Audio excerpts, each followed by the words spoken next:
हरिओम। गौ मैया के बारे में बताना चाहते हैं। गौ मैया का भी अपने आप में बहुत महिमा है। दान देना भी एक सोच समझ के ही देना पड़ता है। एक राजा थे, उन्होंने गऊ को दान दिया, एक पंडित को।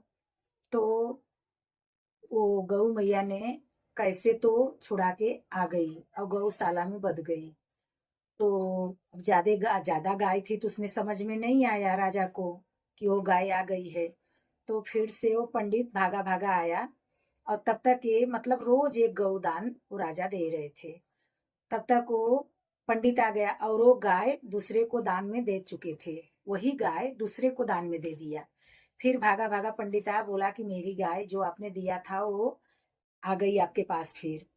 तो बोले कि नहीं, मेरे पास तो नहीं आई। और बोले कि नहीं नहीं आ गई।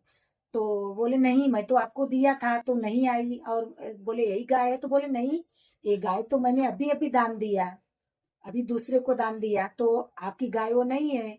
तो पंडित निराश होके चले गए। उसके वजह से उनको क्या कष्ट झेलना पड़ा।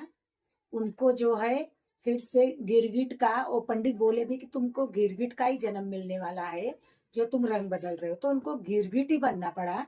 इतना दान पुण्य करने के बाद भी उनको गिरगिट का जन्म लेना पड़ा। वो छोटी सी गलती की वजह से जो नहीं समझ पाए, इसके वजह से उनको गिरगिट का जन्म लेना पड़ा। गौ मैया का बहुत महत्व है। उसमें सोच समझ के कोई भी दान पुण्य कर रहे हैं तो उसमें सोच समझ के ही करना पड़ता है कि कोई गलत हाथ में मेरा दान पुण्य ना जाए और कोई गलती मेरे से ना हो जाए। ये सब भी सोचना पड़ता है। हरि हरि हो।